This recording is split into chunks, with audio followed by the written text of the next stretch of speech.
श्रीसुदर्शन षट्कम्। सहस्रादित्यसङ्काशं सहस्रवदनं प्रभुं सहस्रदं सहस्रारं प्रपद्येऽहं सुदर्शनम्।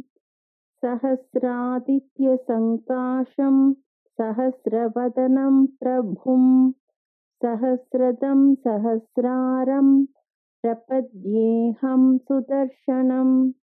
हसन्तं हारकेयूरमुकुटाङ्गदभूषणैः शोभनैर्भूषिततनुं प्रपद्येऽहं सुदर्शनम्।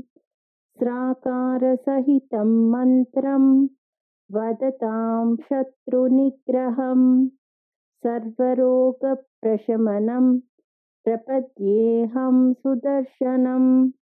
रणकिङ्किणिजालेन राक्षसघ्नं महाद्भुतं व्याप्तकेशं विरूपाक्षं प्रपद्येऽहं सुदर्शनम्।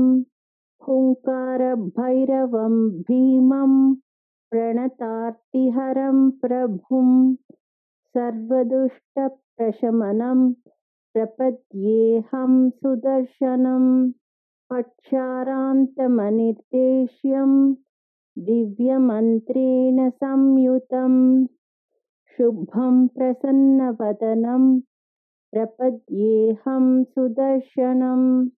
पक्षारान्तमनिर्देश्यं दिव्यमन्त्रेण संयुतं शुभं प्रसन्नवदनं प्रपद्येऽहं सुदर्शनम्।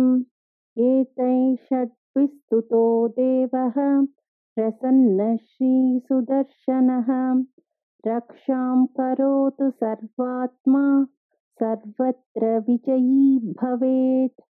एतैषद्विस्तुतो देवः प्रसन्नः श्रीसुदर्शनः रक्षां करोतु सर्वात्मा सर्वत्र विजयी भवेत्।